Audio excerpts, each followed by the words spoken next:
through 153 games, our record was 125, 24, 4, 2.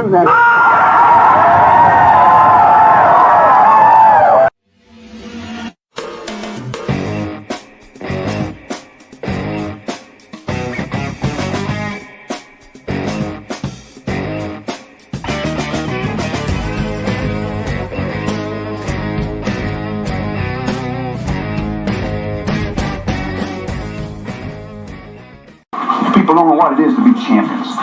Oklahoma invented it.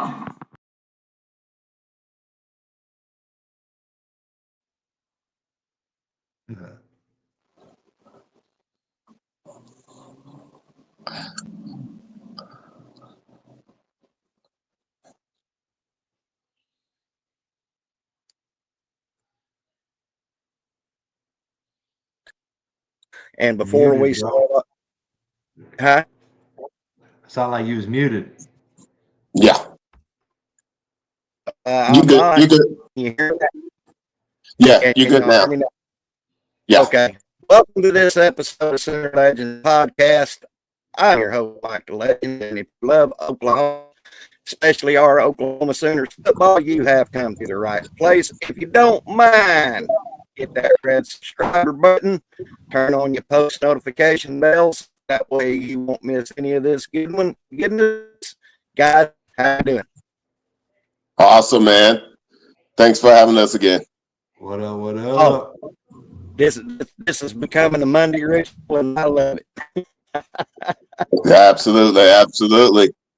Hey, well, I heard through the grapevine we got some fire, gumbo fire coming through. So you set it off, Mikey Mike. Yeah. First, I'd like to start off with that. We got Nate Dreiling and let's get calling the plays, or not calling plays, being linebacker coaches, and of course Wes Goodwin. He's on staff for a year as an analyst, which is telling me that after his buyout with Clemson, he will probably be the next defensive coordinator for OU, which I like because this is going to give Goodwin a chance to learn Brent Venables' language, his play schemes, and his idea of his defense. I could agree with that. Definitely. I think for the most part, it's also the four horsemen are back together, but there's been a lot of growth, and it allows him to really go deep and make sure when that time comes, if that time comes, that he's ready for the moment and that he can hit the ground running. Yes. What you think, Mikey boy? Listen, man, I mean, I don't know if you're going to find another defensive staff in the country with more former DC, maybe a former head coach mixed in there than you are at Oklahoma. I said on Jason's show, if there's one out there, I need somebody to tell me, right? Because I don't know of one. At least four of them. You know what I mean? And that's knowledge. Mm-hmm.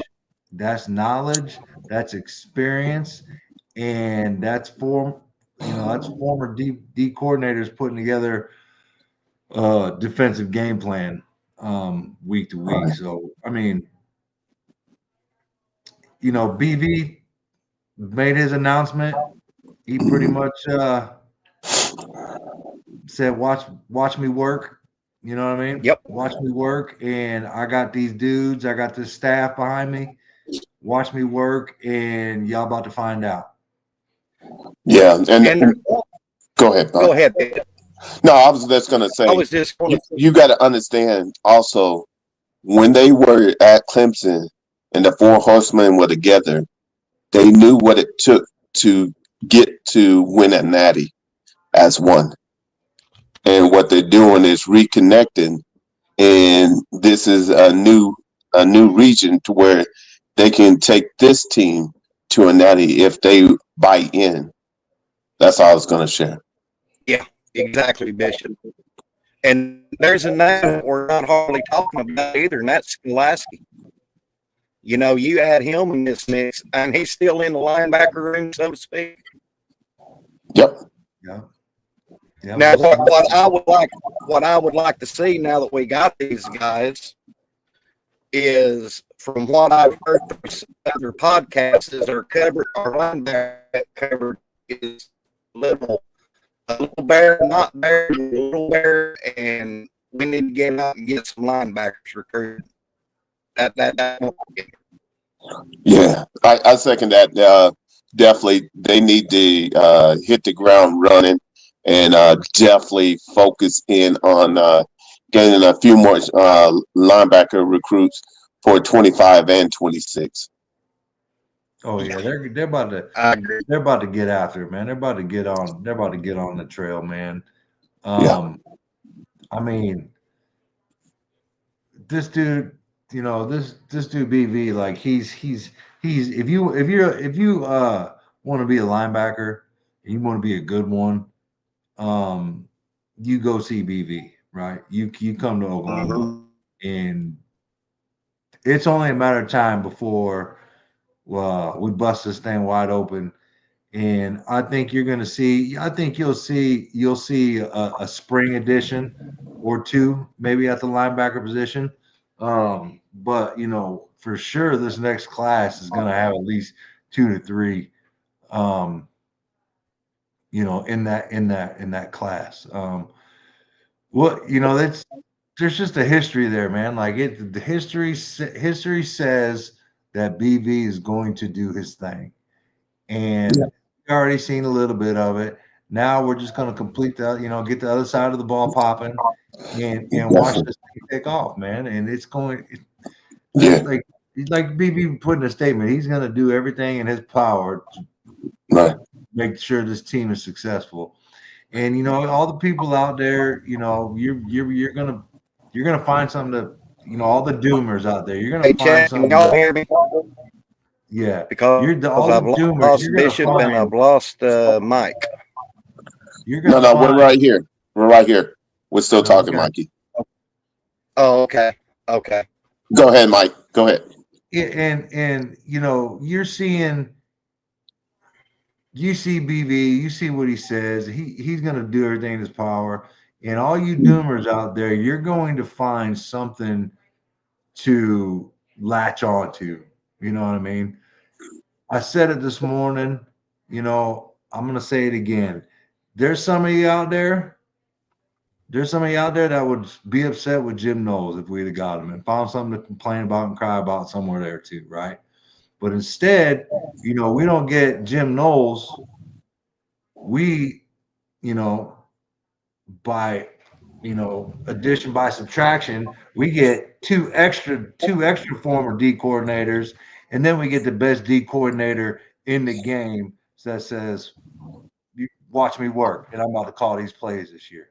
So y'all gonna find something to complain about, but you know what I mean. And if you're gonna come at people and talk about he's a terrible game manager and he's gonna do this and that, like, you have to realize, man, that there's more than one way to call a game. And just because you hear an announcer on the TV say, "Oh, that's a mismanaged play," or this and that, or something like that, like, that don't mean from his perspective or from his foxhole, he doesn't feel like that's the best thing to do. And if you're going to come with that lazy excuse, he needs to do better managing games. I need you to provide me accurate, detailed receipts of when Brent Venables mismanaged a game that cost his team the dub. Right. So I've been pretty much watching every Oklahoma game for the last 3 years, and I missed a couple of his first years. I can't say that I've seen them all, but I've watched them, and for sure the last 2 years, and I haven't seen a head coaching mistake, i.e., use a bad timeout or not use the timeout when he should have. Like, I haven't seen that cost him a game. Now, I've seen a whole bunch of mistakes, not necessarily from the head coach. You know what I mean? But like you can't just come at me with that nonsense. You gotta, if you're gonna make that claim and tell me he's mismanaged, he's suspect at mismanaging games and or suspect at managing games, like, you need to come with receipts, bro, because that's an accusation, and I'm just not gonna just, oh yeah, yeah. I'm not gonna be a lemming and jump off the cliff because all the other ones did. Like, you have to show me, bro, because I don't watch it with my two eyes, and I don't really see it. You know what I mean? I had somebody bring up one in this game where he called the timeout and they decided to punt coming out of the timeout. Like, I don't understand how you think that that's mismanagement. You know what I mean? They probably called the timeout and talked it over as a staff and thought that it was probably best case to punt the ball, and they did. But you know what I mean? Like, I don't know. Like, that's not a mistake. You know what I mean? That's a choice. Yeah. Different. There's some nuance in there. So you got to come at. If you're gonna come at it, bring it. Like, let's talk about it. Yeah. And bring receipts. Yeah. And here's Mike Bishop. Here's how I was before the Jim Knowles thing. We was talking about offense and how Arbuckle was going to bring this new offense to us with John Tier, blah blah blah. Well, what people fail to realize is that Jim Knowles searched out us. We didn't search out Jim Knowles. Yeah. He called us. We did, and up until Jim Knowles,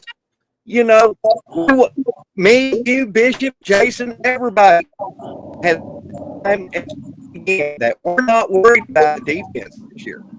As a matter of fact, we were agreeing that the defense will probably be times this year. So I love the master. You got and give them linebackers. Taking over the defensive football. Checking out that defensive player. Yeah, definitely, Mike. And I know you're fighting. They're trying to send you to outer space, but to piggyback off of that, understand before Knowles, we were waiting on Wes Goodman and seeing if Brandon Hall was going to be it. Then all of a sudden, the agent for Mr. Knowles reached out to the Sooners while still in season. So understanding he was never, because he was in season and that they were in their big playoff push, they weren't even a thought for us until they reached out to us.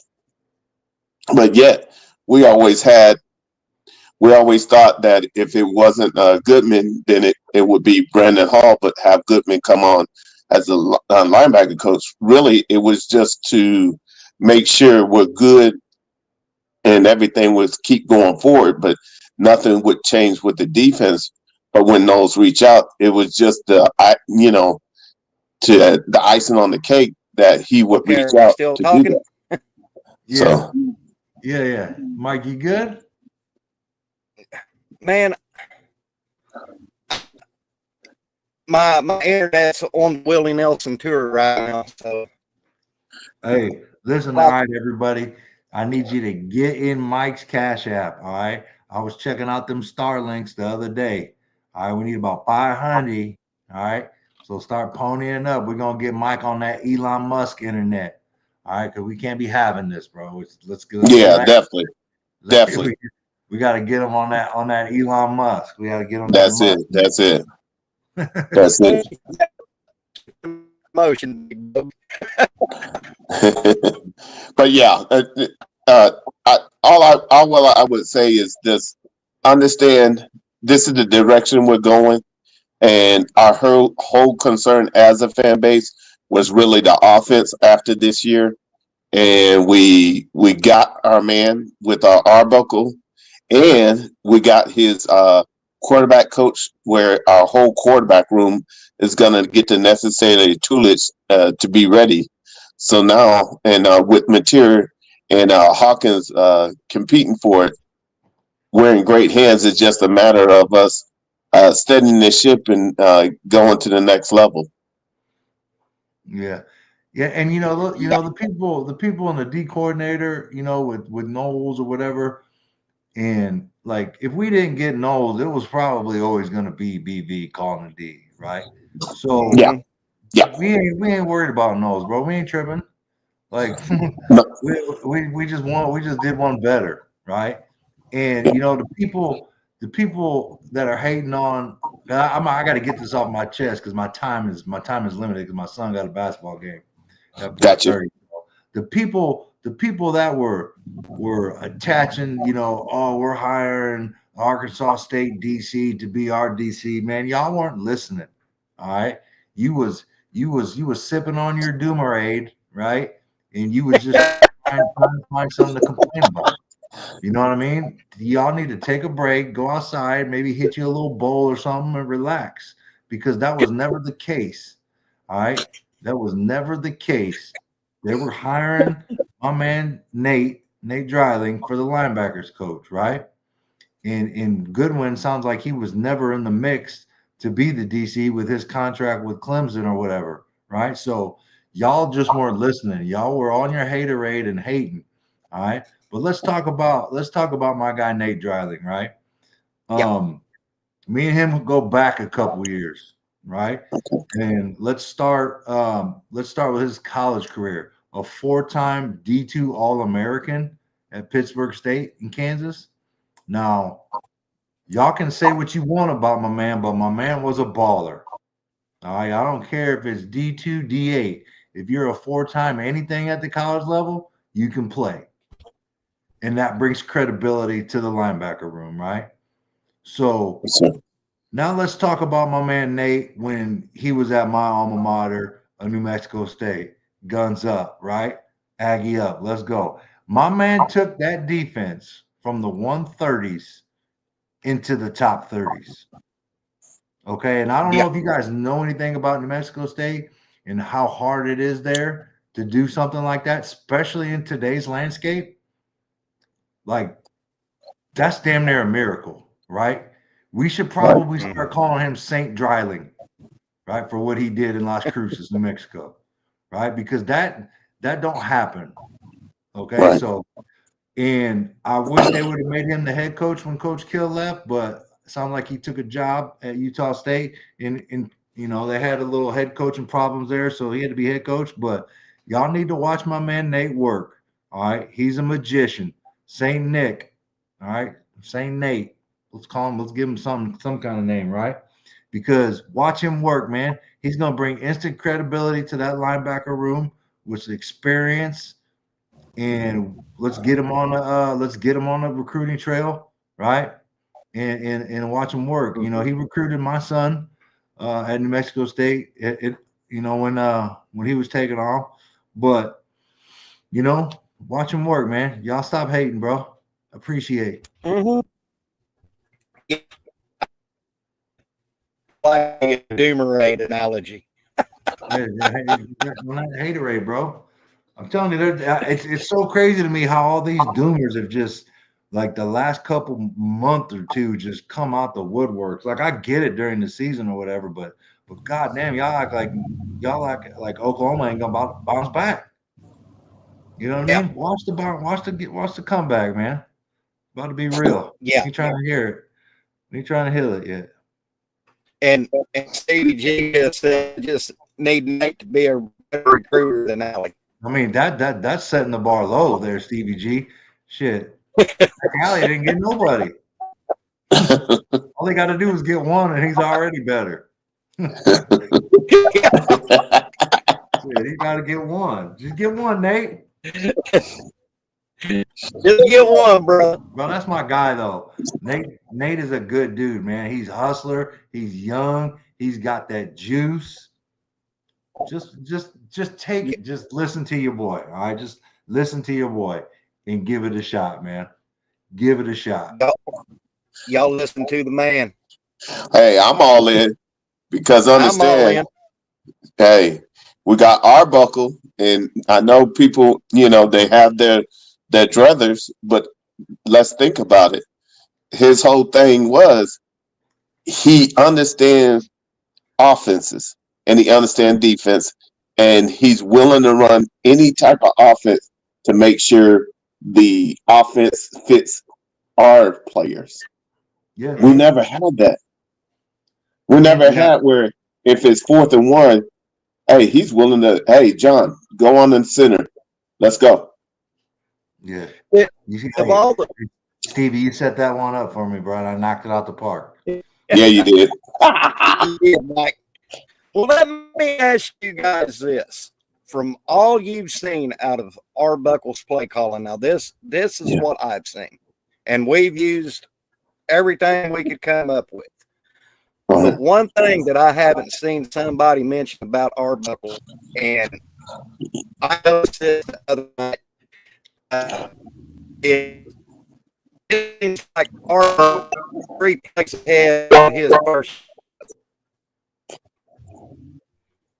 3 or 4 plays ahead. Yeah. He's telegraphing what he want to do. He just don't come up with okay. He's got him a series of plays already out that he knows that he's going to have to go to his to find. He's anywhere of the play being run. That's what I noticed. Woo. Boy, you went straight. Boy. You went straight Starscream on me right there, man. Yeah, bro. We. But hey, let Go ahead. me what's up, Sooner Cowboys?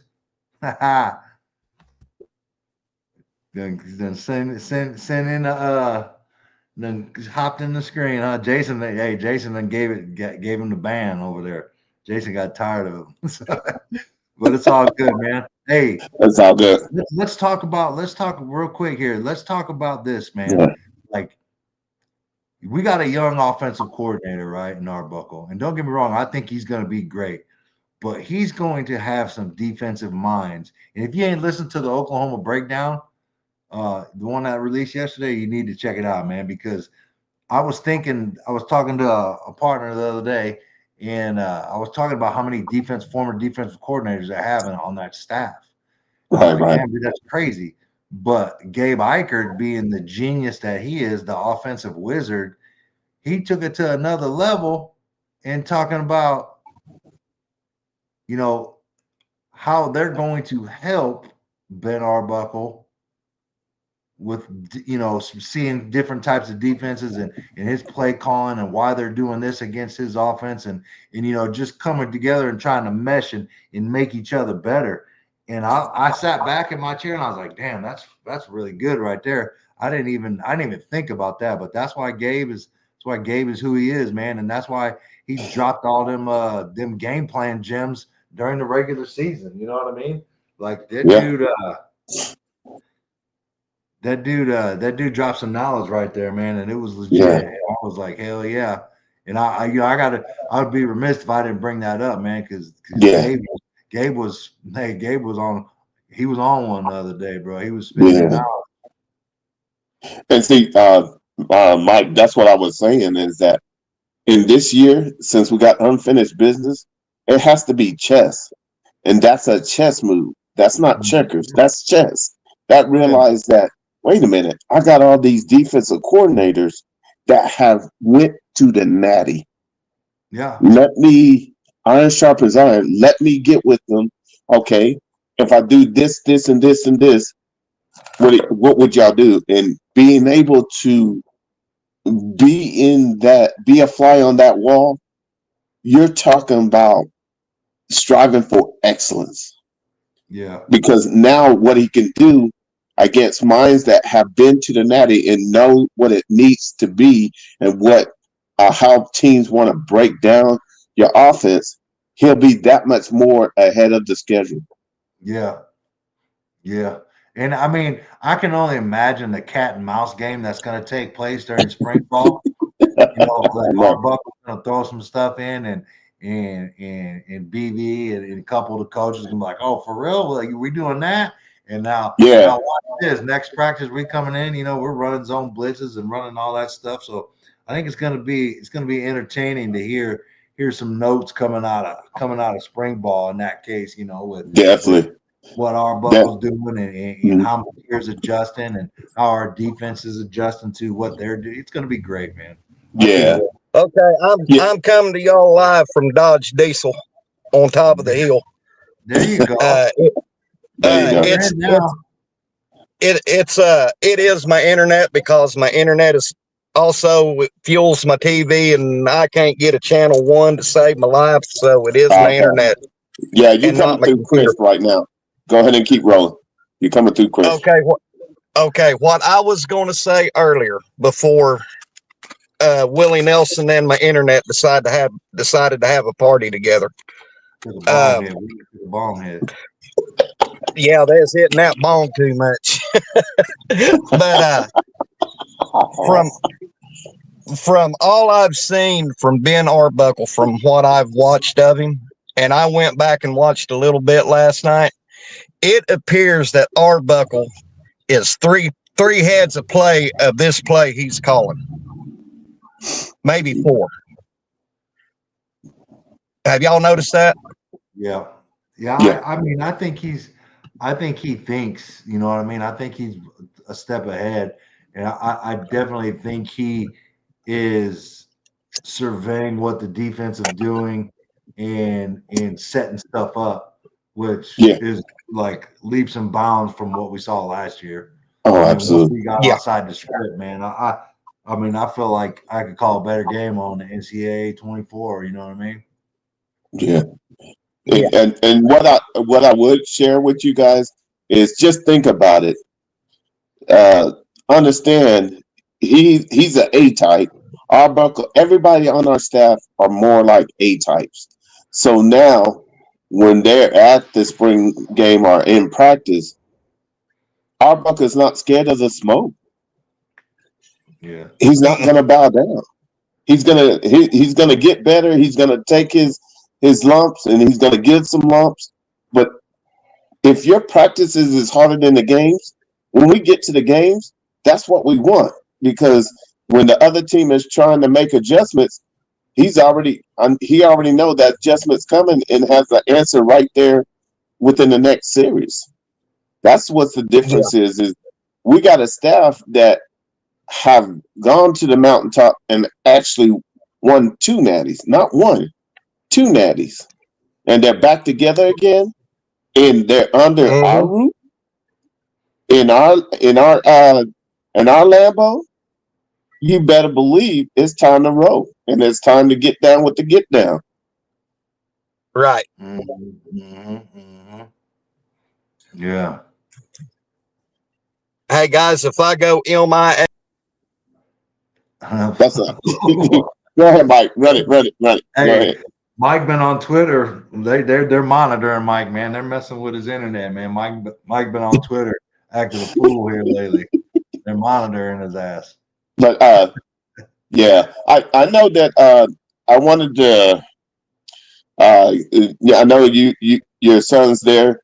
How's their workouts progressing? What have they shared with you? I mean, they're going in. They're stacking them dubs in the morning. They're waking up, getting their run on, Gotcha. getting their lift on in their groups, and there's a different sense.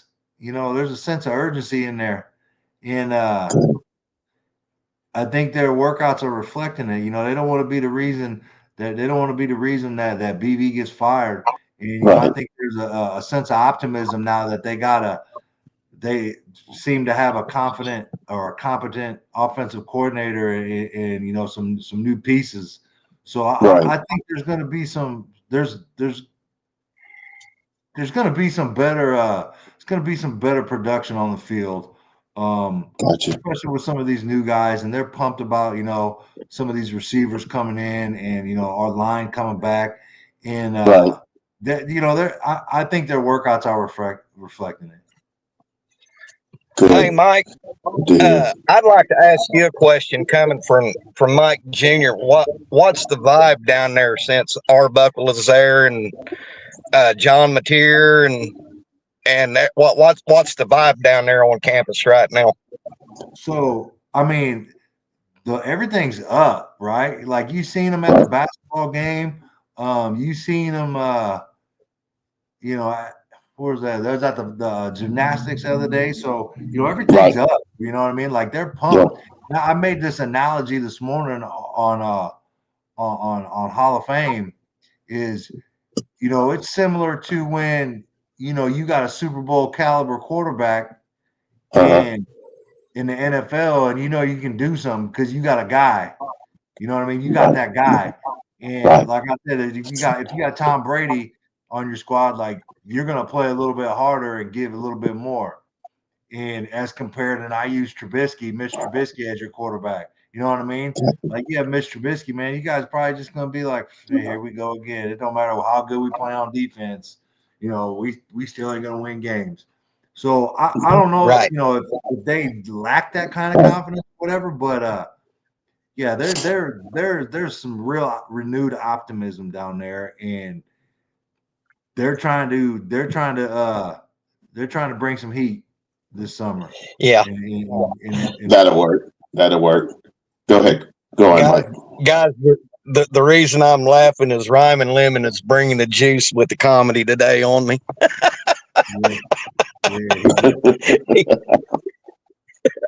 Yeah, man. That's my boy. But anyway, back to what I was saying though. I'm more now, and I ain't gonna lie to you guys. I was excited about the possibility of getting Jim Knowles. Me and Bishop talked about it a lot. Mm-hmm. But now that it's over, why did I, as Nick Saban would call it, why did I eat the rat poison and knowing that I've got for my team the best defensive mind in all of college football? Facts. At the university that I know and love. Why did I eat the rat poison? I'm gonna tell you why. Is because we all saw what was waiting for him in Oklahoma City. Yeah. You know what I mean? Yeah. When I found that out and when I knew that, I was like, oh, bro, he's coming. Come on down, Mr. Nobles. But you know what? Didn't work out like that. Kind of sounded like he wanted autonomy. He wanted total autonomy to be able to do what he wanted to do with the defense, and that wasn't happening. Yeah, definitely. Coach Rick's in the hand, and we got Coach Rick's in with us. Brother Rick's. What's going on, everyone? What's going on, fellas? Man, it's you, man. And he's gone. Sitting here hearing you guys preach. I'm like, Coach Rick's, can you hear us? Yeah, I can hear you. Can you hear me? Yeah. Hey, Coach Rick's got that silky smooth midnight. Coach Rick's out here like he's on the late night radio. Man, y'all crazy. Oh, he's Barry Williams. What? I thought I was that old soul singer from the 70s and 80s. Barry White. Mike. Barry White. He's not quite Barry White. No. Barry Williams. Yeah. Just call me Teddy Pendergrass. There you go. So what's going on, Coach Rick? Sitting up here listening to Mike preach some gospel, man. That's on point. That's what I've been saying for the last few days. Is everybody need to calm their ass down, man, with this BV and this and that. You asked when the guy got hired. You asked the guy. You brought him back because you felt like he was going to bring what he had at Clemson. Now he's going to give you that, and y'all still bitching about stuff and everything. I mean, he went and got some of the guys that were still there. Yeah. Matter of fact, he went and got the last piece that was at Clemson. But and let's be real about Clemson. The defense wasn't the problem last couple of years. No, we was talking about a crazy fan that came on here talking about why would we want Clemson left over? Do you know that Clemson finished number 10 on defense this year? OU would kill for that. Yeah. OU would kill to be number 10, but I think everybody's missing the big thing when it comes to Arbuckle. You know how much Big Bill's gonna be for Arbuckle. He's never had nobody else on the staff with a resume like his. So he's gonna come in there, and I'm pretty sure they're gonna bring back that GT pool, that GT counter, and we're gonna run downhill. So yeah, for sure. Yeah. I'm excited, man. I'm excited for this season, man. Everybody needs to jump on the bandwagon now, man, because it's about to go. And Coach Ricks, I've heard you say this. I wished I had $1 for every time you said this. Is Arbuckle Left ass will cheek. go under center, left ass cheek, and under the center. Well, I mean, when you go up I'm on the pretty sure center, there's man. a T-shirt out there. Say what? So I'm pretty sure there's a T-shirt out there about that. I think And Jason it's- got, he butt got one like cheeks. that, man. Hey, I mean, Mike, you know, and Bishop, you know, when you are a defensive coordinator, you have a game plan of what you want to run and how you're going to run things, regardless of what the offense does. You watch so much Right. footage, and you watch so much game skills that you know, and you look for formations. You don't look for what they run. You look for formations. Formation, something that you might have seen on film to where you can react to. If you have something on film and you had shit on film last year that made it god awful, they couldn't do anything right. Well, now you bring in somebody and everything that has an offensive mind that is scary because he can still put you under center and they can still have 5 wide receivers. So you can't blitz the A and B gap when you got 5 receivers and you got a running back there, and then you got a mobile quarterback. So now you are stagnant. So you can't just blitz and blitz and blitz. So just try this out for a minute. I watched some footage that he had out, man, when he was playing against Washington 2 years ago. They had a 5 out. They had 5 wide receivers, and they was in, I think it was single back. They did a fake play action. Far receiver ran a drag across the field. Wasn't nobody there. So deception is going to be good for Oklahoma this year because it's going to be good. It's going to be good, man. So we'll see. We'll see. And Coach, what's that you always say? What's the best way to pull off a play action? You got to go under center. You got to go in the center. But I also like that he was in a I formation as well. He had 2 backs in the backfield. Yeah, you got to make a concerted effort to run the rock too. Yes. You know what I mean? Yes. Like, and it was no. We all saw it, man. We abandoned that. You know, there's a couple games this year where we were just like, man, we're not gonna run the ball like that. And what happened when we did run the ball like that? We went in there and beat the brakes off of Alabama. What did we throw the ball 11 times, something like that, 14 times maybe? Yeah. Yeah, went in there and beat the brakes off them. Yeah. Which goes to go ahead, Mike. Go ahead, Bishop. Go ahead, Bishop. But I was just gonna piggyback off Boganowski is that which goes to show you it's okay if they stop you once or twice, but if you totally believe in your run game and you commit to it, it'll turn out good for you. And then when you pass, that play action is that much stronger because they have to honor the run. Well, this year everyone's going to still feel like they can blitz the A and B gap on Oklahoma because they're feeling like it's going to be the same old thing. Right. And once you go in there, and I've seen quarterbacks do it. Offensive coordinators do it. Go to a 12 personnel I formation and do a fake bootleg back to the tight end.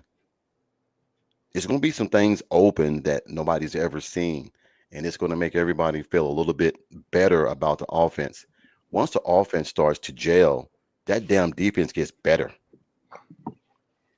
That defense gets better when they see the offense moving the ball and scoring points.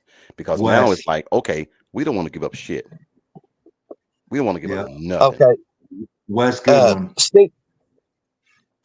Steve G has a question. Who will be our eyes in the booth, Nate or Wes? Wes Goodwin, because he's Wes. been under VV. Yeah. He already knows Yep. what he want to see, what he's looking for. Mhm. Look, Wes is going to be up in the booth because he knows exactly what BV is looking for. Yeah. Don't forget this guy Yeah. coached the linebackers while BV was there, so he That's what I'm knows saying. what these want. That's exactly it, man. He knows Yeah, he's up exactly in what there. to do. Mm-hmm. So Yep. it's exciting, So the man. Like I defense, said, before go I ahead, get Mike. out of here, man, what side of the ball you expect to be better headed in the spring? It's always going to be the defense, man. Defense is always going to be better Yep. in the Defense. spring and heading into fall camp.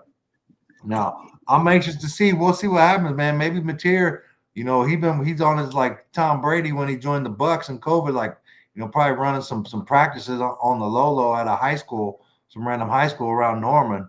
You know what I mean? But I'm just kidding. I don't know that for sure. All right. So don't be out there talking about Mr. Boganowski said that he knows Mateer's running secret practices. Like I'm just kidding, man. But Mateer's going to be the coach, with those guys when the coaches can't be around. So it's going to be legit. And I got to roll up out of here, man. I got to go watch. Number 2 play basketball. Big Mike. Hey, Big Mike. Always Before you thank you for leave, hopping on. Before you Go leave, ahead. Big Mike, you can't say it, but I can say it. No, I don't know that for sure, but shit, I hope so.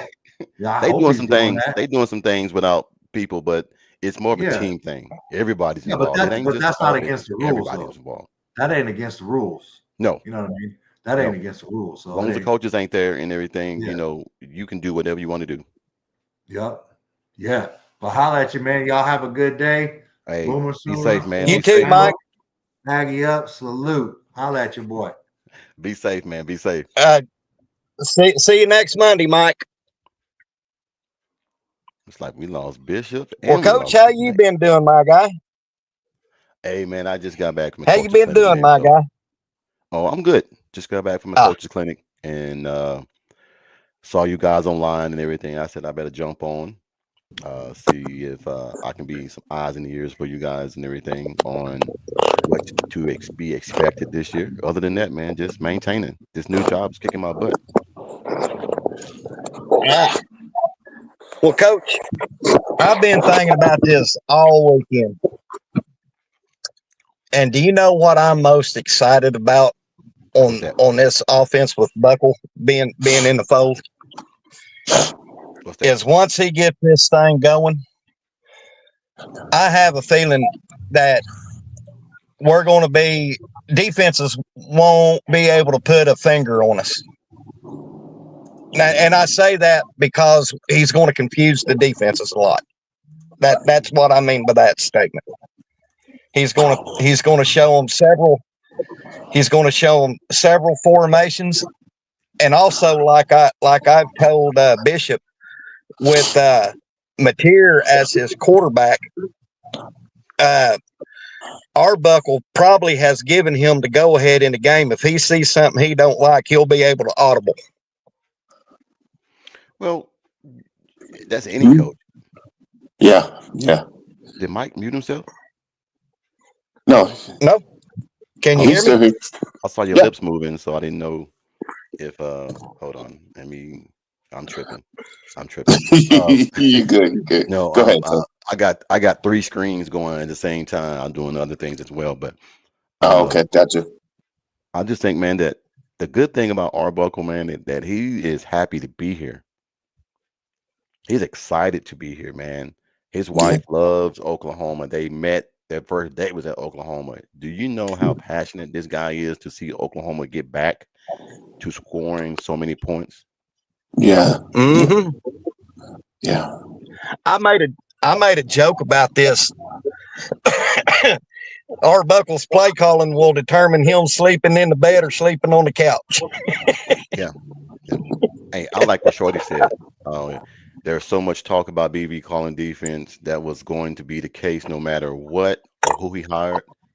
He can spend that money around somewhere else. Well, from what I'm hearing, Wes is going to call it next year. or Brendan Hall is going to call it next year. BV just going to call it right now, man, because it's an emphasis on getting everything done the correct way. So I don't think Arbuckle is coaching waiting in 5 years. I mean, he could be, but I think BV's going to be around for a while, man. Like I said, I think he loves Oklahoma, man. He's happy to be back. But let's let Arbuckle be a great OC for a couple years first, and then we can cross that Yeah. bridge down the road. Let's not just skip to being a head coach now just because you might have one good year on your resume as being an OC. Yes. Yeah. Kirby does. And Kirby Chicken, calls it I defense all don't know about Julie's status right now, but I will keep everybody updated. Try to You at know that least. that old saying, no news is good news. Yeah, Yeah. definitely. No news On is that good front, news. and like I said, definitely keep her. Everybody keep her in your prayers, man. Yeah. Because she's family. She's the backbone of our Sooner family. Yeah. Yeah. She's fighting a fight that none of us would like to be fighting. Hey, But to piggyback on what you guys said earlier, when I heard you guys say this, I don't know if I was in yet, about Arbuckle having to face so many defensive minds on that staff. yeah, me, yeah, Here's another thing too. All those guys that were on the defensive side, they have been pretty much head coaches in their own right. We know what Bates can bring to the table. We know what Shavers can bring to the table. We know what Brendan Hall can bring to the table. We know we don't know what Drooling can bring to the table, but we know what Wes Goodwin can bring to the table. And the one thing I've always said, if you get that four-headed monster back together again at Oklahoma, players are going to come. Players are going to come. Now So now after the let spring me game, ask. Go ahead. nah, I'm good. No, I was going to ask you with spring portal coming up. Is that when we could possibly see some of the Clemson players maybe come? Well, they can. Dabo screwed them on that one because if you notice, they never really did a fire on Wes Goodwin. How they normally do it, normally it's an ESPN break or it's something that is made public. They waited a long period of time before they let him go. He was even on staff even after there was word that he might get fired because it was nothing official. So yes, the springtime is when you start seeing these guys. There's 3 names that's in the portal that I don't know if they went back to Clemson yet. I know there are 2 grad assistants, 2 grad players and everything that can go whenever they want to. With Wes Goodwin being announced OU's analyst 2 days ago, they could come. But I know for a fact that after the spring game, a lot of those guys are getting ready to leave because a lot of the guys are happy that it didn't go down the way that they were told it was going to go down. And my brother-in-law can only tell me so much because I like to always make sure that when he tells me things, it comes out that I can say I heard it from that person. But a lot of those guys are very unhappy that Wes got done that way because Wes is very loved here, just like BV, by the players. Mm-hmm. Yeah, I like what I just seen Shotty's comment about BV calling the plays. It's just like Kirby. We have a DC, but it's Kirby's defense. Dude, yeah, exactly.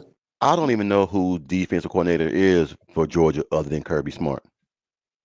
Yeah. Somebody might have a title, but you see Kirby is always out there calling the plays and calling timeouts and stopping everything. So, well, no, Stevie G, we're not talking about BV bringing guys from Clemson. We're talking about Wes. Wes is going to solve that problem real quick. He going to tell a BV, no, hell no. Nope. If I want to bring these guys, and if we're going to get better, we're going to have to bring the guys that we know that can get the job done. I don't want to hurt Dabo's feelings or, whatever. Piss on that Kool-Aid. It's too late for that. Yep. I think that OU deserves to have the guys that really want to be there instead of keeping those guys away because you don't want to hurt another coach's feelings. Yeah. Right. So I just, let's start holding Dabo accountable. Yep. That's all. But like I said earlier, even though this Jim Knowles thing hit me, me and Bishop, Jason, you, everybody that's got an OU podcast before this Jim Knowles thing, we was talking about the offense. We wasn't worried about the defense. We knew what the defense was going to be this year. Mm-hmm. Yeah. Yeah. He said, Glenn, is that Schumann? Yeah, Glenn Schumann Calls the defense of Georgia. You wouldn't know that until you told me. Yeah. Hey, to me, well, in all righteousness, it really is Kirby, because everything runs through him. Yep. Hey. So, which leads me to this question: Why is the OU fan base so against Brent calling the plays when Kirby Smart over at Georgia does the same damn thing?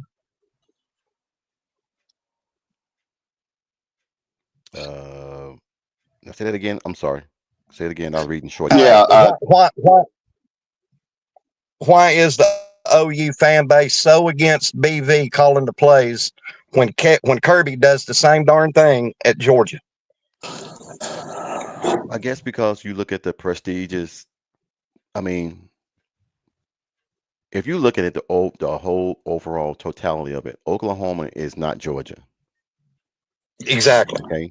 There's a certain standard for Oklahoma. Now Georgia's been good the last few years, and you go back in the early times in the 80s and 90s, they've been decent. But when you look at Oklahoma, you look at the great defense. When you think about Oklahoma, you think about the defense. You think about the Selmans. You think about Rocky. You think about the Boz. You think about think about Superman. You think about all the players that played on the defense. So Oklahoma is known to play defense, and when they don't do it, there's a problem. And the fan base has this expectation every single year. Doesn't matter. They expect excellence every single time, and you can't do that. You're going to have some times where you fall off a little bit. As long as you don't fall completely off the horse, you'll be okay. But Oklahoma completely fell off the horse on offense last year, and it scared the shit out of some of these OU fans. Yep. So they don't know. Shoddy just said, guys, in the comments, what in-game adjustments you would like to see this year that you didn't see last year?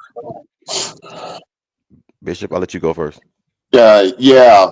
Well, there's one thing for sure is being able to pick up on if they have switched from off coverage to press coverage, which is this defense one-on-one, being able to recognize that and make the necessary adjustments on our side, and being able to dictate our play calendar versus having to adjust in the first place.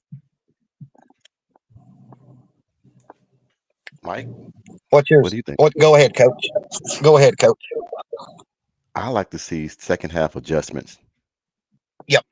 We've been up too many damn times in the first half, and then we didn't make no adjustments. We did the same shit that we did the first half.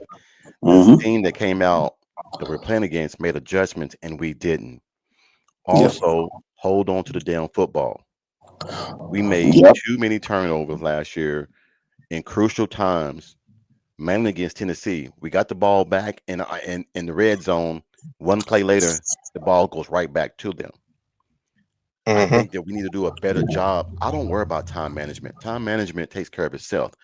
If you're moving the ball on offense, time management pretty much doesn't exist. Because think about it. Time management was never brought up when Lincoln was here, because we were scoring in 13, 20, 30, 40 seconds.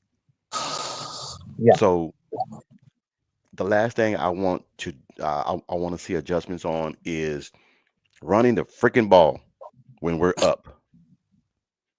When we're up, run the freaking ball. Yep. I don't care. Yes, sir. Look, if I can get 3 or 4 yards every run, that is a slow, methodical death to a defense. Yep. When you can get 3 or 4 yards every single damn time. So I just think that Arbuckle is going to be one of the kind of guys that he's going to and be do some shit that you never done before. On do away with some of the analytics. If it's 4th and 2, go for it. Do something unprecedented that you've never done before, and show your team that I have your back. We're here to win ball games. We're not just going to punt because analytics says punt. Mm-hmm. Yeah. I would like to see, like you piggyback off of you, Coach. I would like to see, like you said, second half adjustments and turnovers. But in-game adjustments, I would like, and I know we're going to see it with Arbuckle because we didn't see it last year, is exposing that defense's weaknesses that me, you, and Bishop talked about all last season. Yeah. We were Well, see, doing the damn podcast that they could be running and they didn't run it. Yeah. Mm-hmm. But and not only that, just think about Arbuckle runs a combination routes to where now they can run a combination route, bring a tight end or a running back up the seam and up the sideline in a wheel route, and nobody will be there. As well as, bring the X down and have the flanker run a post, and that X is going to be open. There's going to be so many open receivers because we run the ball effectively. Okay, my very first ever Texas Longhorn fan that ever subscribed to YouTube to my podcast took 'em horns. His question: what record does OU need next season to save BV's job? It has to go 8-4 or above.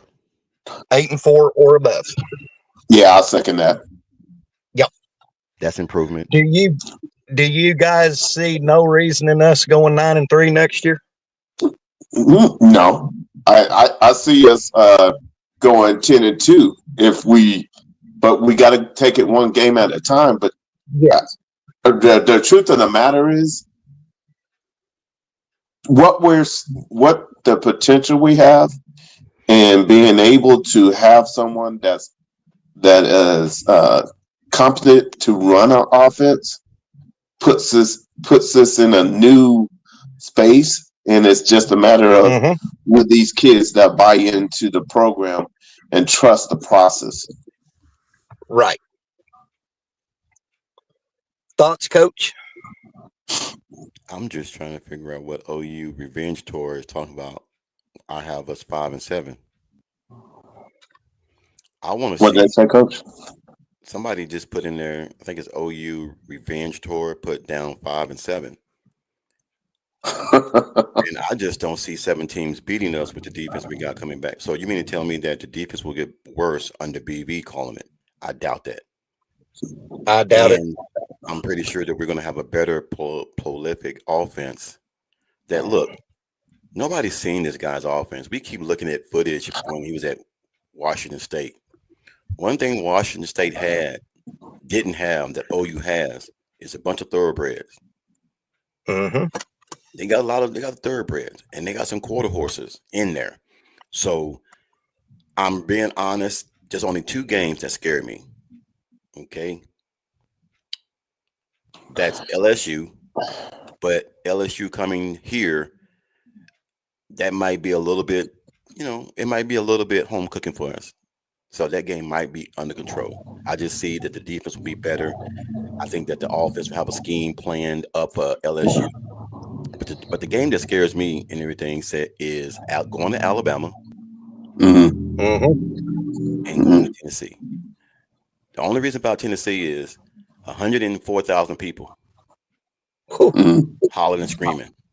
And for a quarterback that's not used to that, for an OC that's not used to that, It can be overwhelming. It can be something that might be uh, the game where he runs the ball a lot more often there Mm-hmm. because the Right. signals can't get in, or Yeah. that's when he's going to lean on Big Bill. Hey, this is the scheme that we're gonna run. This is what we need to do, and then I think Mateer might have a Baker 2.0 showing at that stadium.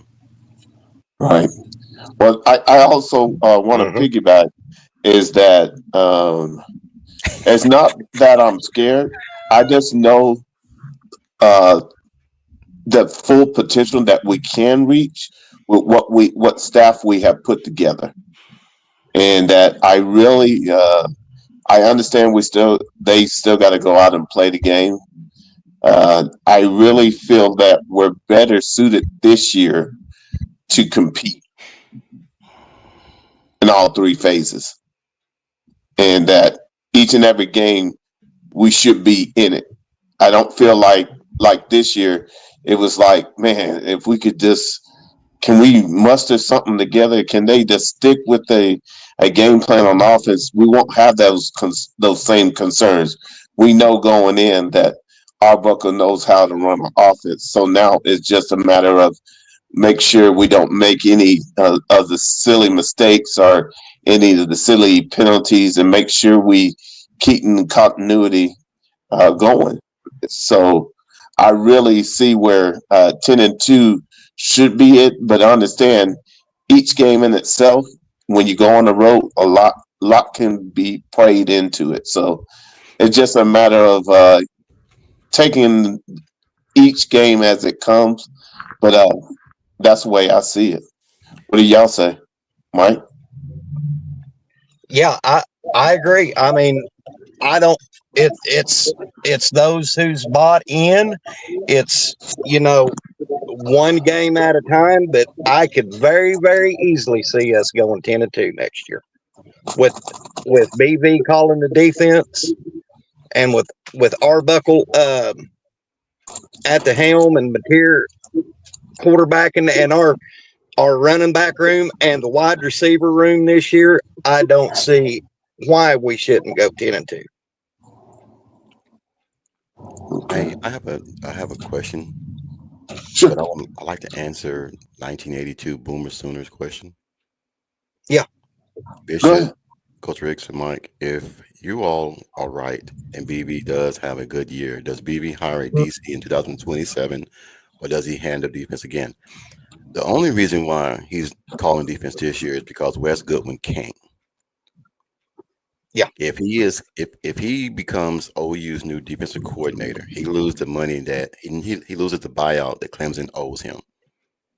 So he has to Facts. be an analyst this year. Facts. Okay. Now Jim Knowles was the goal, but before Jim Knowles, it was all Wes Goodwin. That's all Mm-hmm. everybody can talk about, Wes Goodwin.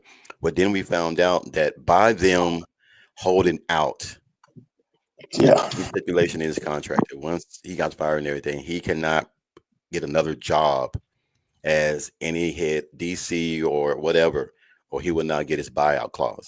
So that's why he is an analyst at Oklahoma. Once that 1 year is up and he gets his buyout, he will be either him or Brendan Hall will be the new DC next year.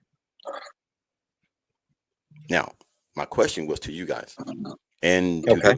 the people in the chat.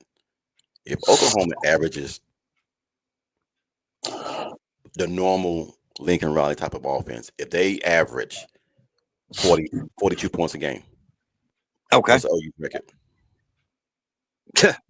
You're probably if they average that, you're looking at They a average 42 10 and points a 2. game.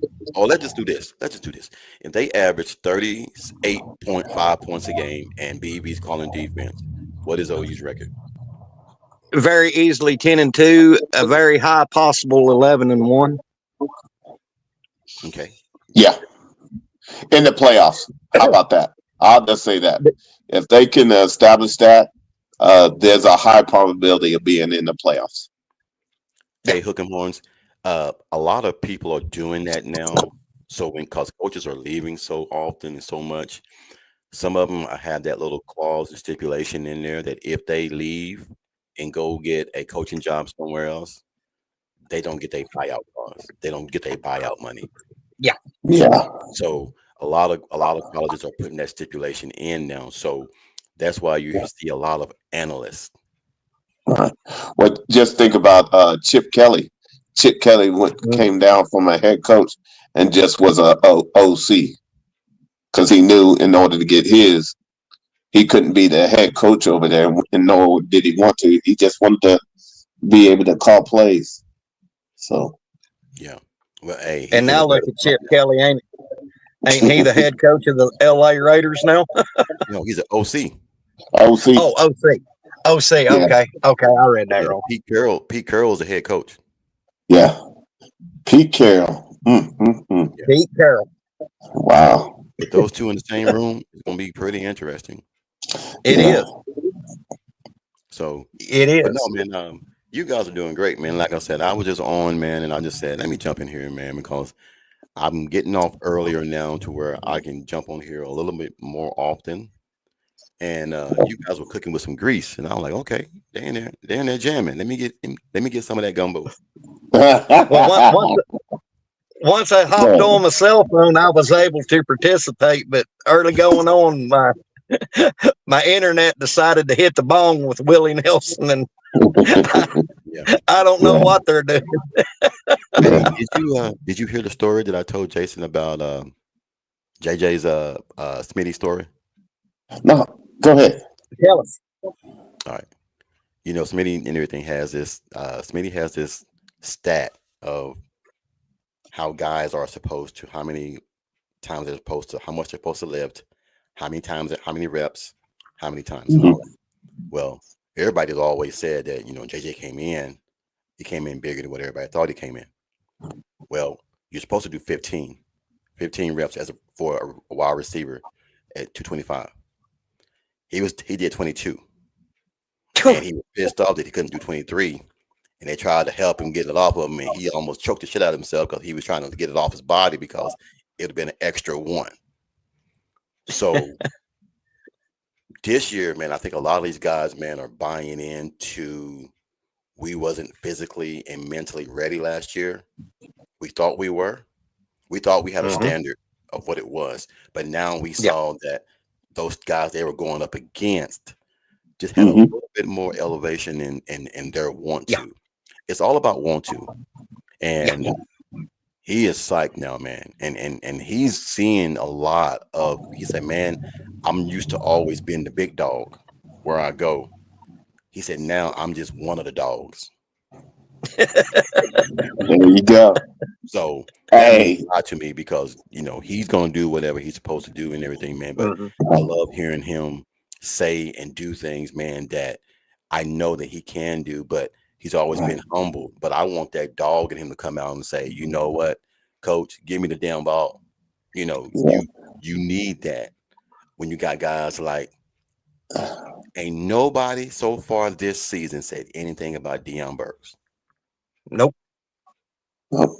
We keep hearing about all these other players that's coming in and showing great. And that's good. That's coming here and working their butts off, coming here and doing more than what they're supposed to do. And you got the guys that been there before that are playmakers there. Yeah. And you were talking about Giovanni, right? Yes. That's what I thought. 22 reps. My goodness. He's trying this summer when they have a break, he's going to be working out with Jerry Rice's son. Oh. That's beautiful. Oh. That's beautiful, bro. Dude, I'm telling y'all, man. That article about Mark Bradley out of UAPB woke his ass up. Oh, it did. He was like, I didn't even know that. He was like, that's not like public knowledge there at UAPB because everybody's like, when you come there, you don't like who were the greats that was there before you. And he was like, that's what made Oklahoma so attractive when he found out about Mark Bradley. Wow. So Well, Coach, what just the vibe I'm getting just from what I've seen and heard around the program is we don't have just one alpha dog. There are several alpha dogs on this program. You know how many they are? If you really want to know, All of them. there's 16. He said there are 16 guys that are, they have distinct voices that you know who's talking to you. Mm-hmm. And I'm gonna tell you one that y'all would never think who would be a voice in the room. And Who's he's on that? defense, and he's a linebacker. Who's that? Jerry Tell y'all. Mechanic? Nope. Think about it. Kobe McKenzie? Nope. Sammy Amasigo? There you go. That's it. That's That's legit. it. Distinct That's voice. legit. It's grown man voice is what he said. Grown man voice. When he speaks, you know who's talking. He said, you know who's talking. So I love hearing this, man. And Kip Lewis, man. Kip Lewis is a great leader, but he does it in a distinct way. He's silent. He's just low key, Mm-hmm. but he loves the technique. He loves technique more than anything else, because if BV tells you you need to be at 47, your ass better be at 47, not 46 and not 44. So it sounds to me, as you're putting it, Coach, is Omasigo will possibly be our next Danny Stutzman as vocal as you're saying he is, a vocal leader. I think that Kip will, because right now, okay. Bishop and Mike, some guys shine when the lights come on. Yeah. Yeah. Exactly. There's some guys in practice, they do okay, but when them lights come on, ooh, buddy, that's when the dogs eat. Mm-hmm. So one more thing, man, that I'm gonna get up out of here, because tonight's my night to cook. Yeah, I gotta get to I forgot my cell phone charger. Oh no, you good. What Okay. do you guys think if we solve all this stuff on offense? And this is for anybody in the comments too. If we solve the offensive side and Oklahoma starts to do what Oklahoma does, because everyone knew that Oklahoma couldn't score last year. Everybody in the SEC knew that the offense was so atrocious. Well, now you got an offensive coordinator. That resume is astonishing. He's done it in 3 locations. Yep. Okay. But he's never had these type of thoroughbreds or quarter horses before. So my question to you guys is this, and then I'll leave you guys. If Oklahoma can do what Oklahoma does, and they do it very well, will Oklahoma start to become the dynasty like the Georgias and the Alabamas? Or will there just be a one here, 3 years there, one there? Will it be something that is going? Because I feel like BB is going to be there for a while if everything goes well. Right. Well, we have the potential. We still gotta go into the lab and get it done. But I like our chances better than I did this past year. I do too. Yes. But hey, I'm all about change, man. I'm all about me too. Helping you guys, man. Like I said, I love it, man. Like I said, all these coaches clinics that we've been going to, man, I've been learning a lot. I've been learning a little bit more than what I thought I knew.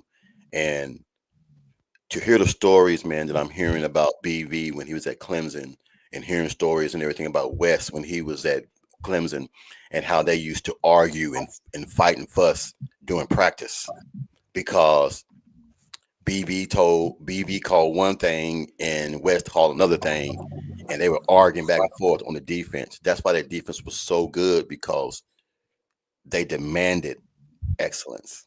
They demanded getting it done the right way. And now you mean tell me that I got West, I got Bates, I got Chavis, and I got BV who's calling defense again on the defense. Like T.O. said, get your popcorn ready. Yep. For sure. Yep. So But hey, Well, Coach, Definitely. when's the next time you gonna be doing a live show, my I'm brother? going on tomorrow, man, for about 2 hours, man. Probably 4 to 6. I want to be on and be off before Jason goes on. So I'll send you guys an invite here in a few minutes because I got a meeting with Board of Regents at the school that is looking for me to come and be analyst. So I got a little thing to do tomorrow. So other than that, Okay. I'll be on, That'll man. work. I mean, like I said, I need to get some more stuff done because I've been off for a few days and I got some stuff I got to get off my chest and everything, man, about Oklahoma and where I see them going in the next few years. All Look right, forward brother. to it. Look forward to it. Hold on. Shorty said it takes about 5 years or top 5 classes to stay relevant as a program and not 1 year wonder. I agree with that. Yeah. I think Oklahoma is building that. They've had a top 10 recruiting class in the last 3 years. So I think it'll get better. One thing that people don't realize how good Wes Goodwin was the #1 recruiter in the ACC. Yeah. He was the #1 recruiter. #1, not #2, not #3, #1. And he has a pipeline all up and down. Dude, look, all up and down 95. 95 will take you all the way up to New York and take you all the way down to Florida. So 95 and everything, trust me. And 26, he has those on lockdown. And So, and from what I've gathered, I can't recall Wes ever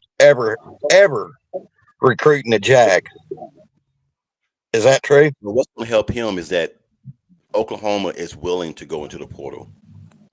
Yeah. I think if they would have went into the portal last year, he would still be at Clemson. Yeah. Mm. So I think it's a blessing that we got him. He's Mhm. happy to be at Oklahoma. He's happy. He is very happy to be reunited with him. Him and Shavers were best friends. Yeah. They were Facts. best friends. They were best friends. So you get to. So they're just like if I get to work with you two, and one's a if I'm an OC and Mike you the coach and Bishop you the defensive coordinator, if we get to do that and I see y'all every day, the love and the respect and everything, man, it grows. It makes our team better because we get along so well. Exactly. Chemistry. And we know how to communicate to get our points across. But look, BB ain't got to say nothing because he got 3-4 guys that know exactly what to do. That's what I was. Yep. Thank you for saying that. Yep. Make that Yep. 5 guys because what's the analyst that's that linebacker that played for Clemson? I can't. Oh, Skowski. Skowski.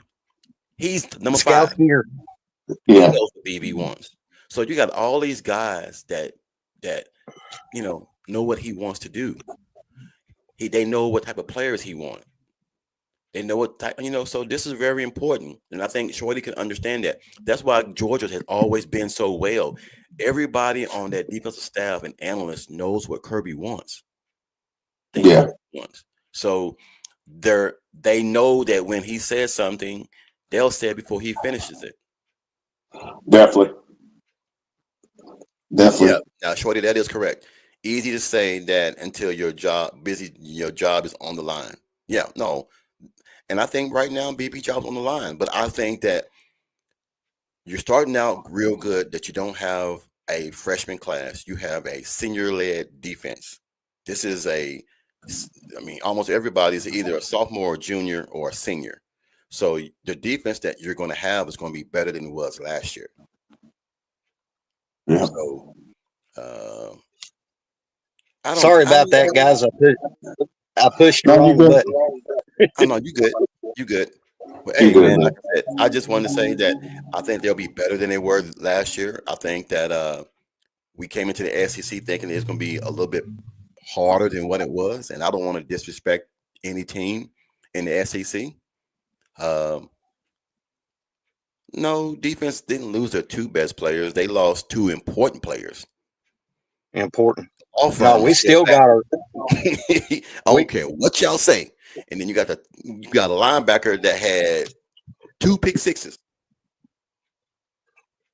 And the defense is going to be okay. Many folks Yeah. I just think what it is that we had grown to love those two players in that we always was seeing them as the cornerstone.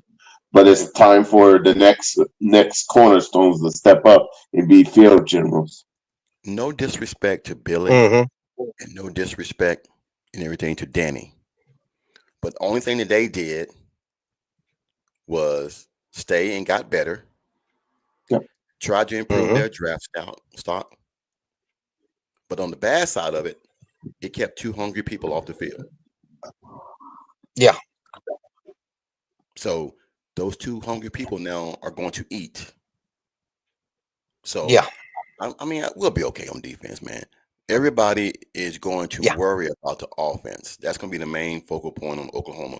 Yeah. And everybody's already talking about it here on the East Coast. Can Oklahoma turn around their offense? Can they score? Can they be the Oklahoma of old? Is what the news is down here. Can they be the Oklahoma of old? I I think that'd be the Oklahoma of new being able to be playoff bound if we play our cards right. Do you know how much money Arbuckle will make and how Whew. much of a commodity he will become if he can get Oklahoma back to the Lincoln era offensive days? Because that's what we always wanted. I've always heard it. I wish we would have had Lincoln Riley's offense and Brent Venables' defense. But guess what? Woo! You might have it. Here you go, Yeah. Coach. Yes. Who's Mateer going to throw to himself? Burks, Gibson and Gibson, Mitchell, Cortez. Out of the backfield, Tatum. Out of the backfield, Tatum. X-Rod. So trust me, Bevo, they got more weapons now because we got a confident quarterback that knows where to put the ball at. He ain't gonna be running and fumble the ball while he's running.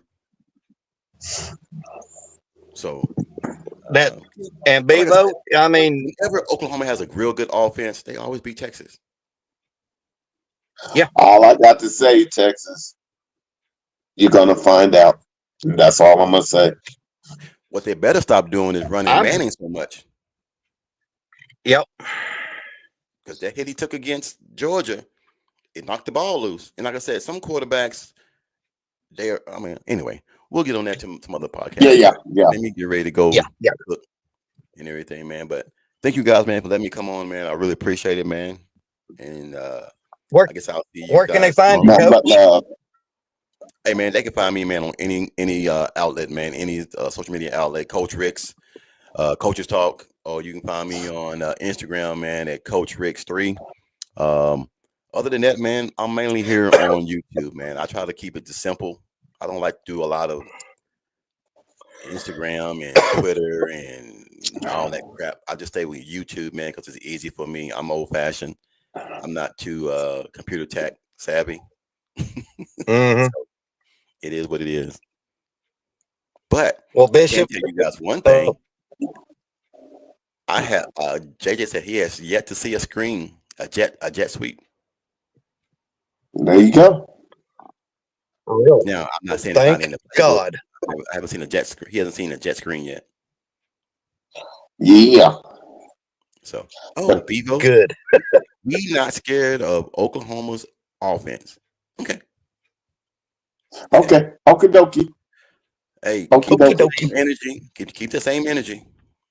Mateer gonna know the difference between SEC and Mountain West. Dude, look, hold on. Before we leave, let me Okay. jump on this. Yeah. There really is no difference between SEC and Mountain West when it comes to the offense. It's mainly defense. Deion Sanders told everybody the truth. The only thing different about the SEC is the offensive line, the guys in the trenches. Skilled players are the same. 4-3 is 4-3. I don't give a damn where you at. If you run a 4-3 in the Mountain West, it'll be effective in the SEC. Don't care where you at. Let's keep it simple. All I can say, man, is that a lot of these guys are trying to make their team sound better than what they are. I understand Texas is real good. You guys had a great run. I'm just saying, you guys didn't really play no damn body this year.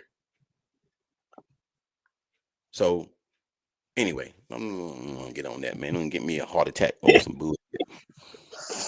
Hey, Hey, Coach. hey, go ahead, Mikey. Did you see how I handled that? Yeah. It don't bother me. I It don't bother me, man. I handled it with grace. I just hate hearing that. You saw how SMU fits so well in the ACC from the AAC. Mm-hmm. First year in, they went to the ACC championship. They got beat though, but their first year in.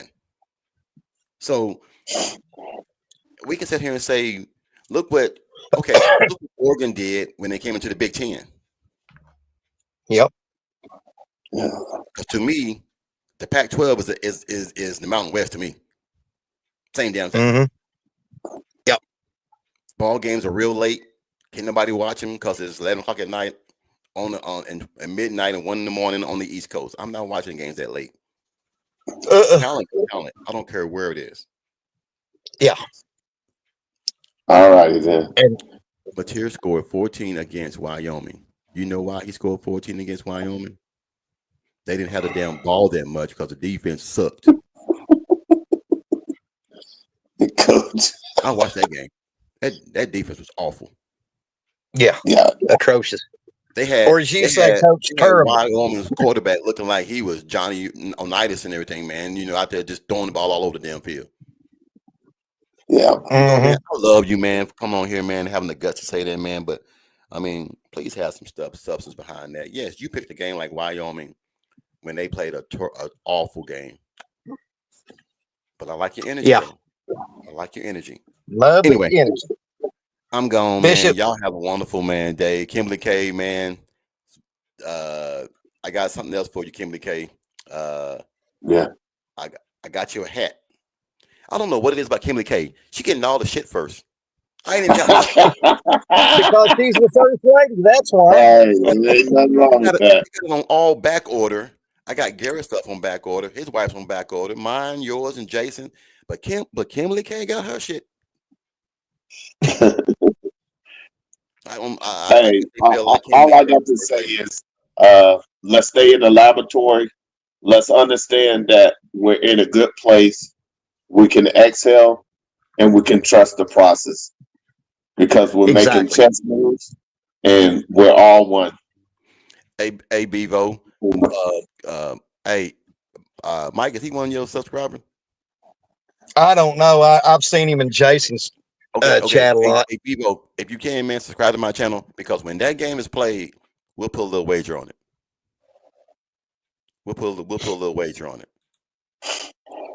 And I ain't talking about a 6-pack or a steak dinner. I'm talking about some ducats. We're talking some century notes. I got about 500 laying around somewhere. So come holler at me when we play. Hey, it's just money. Nothing but love. Nothing but love. Money, it can be replaced. Thank you for coming in, Bevo. Yeah, thank you for coming in, Bevo. Yeah, you make it spicy. It's a good gumbo. Kimberly's K say Coach Rick's podcast shirts are nice. Hey, mine's gonna be here soon. I just wish I had something. It's all good. It's all great. Anyway, y'all gentlemen have a wonderful night, man. I'll see you guys tomorrow. When I make the podcast link. I'll send you guys the link tonight. Okay, sure. Frank, Coach, Bishop Frank, always good having you on. To everybody in the chat, thanks for coming on. Thanks for your support and love. We're going to get out of here. This is the legend. We'll see you on the backside. Boomer Sooner.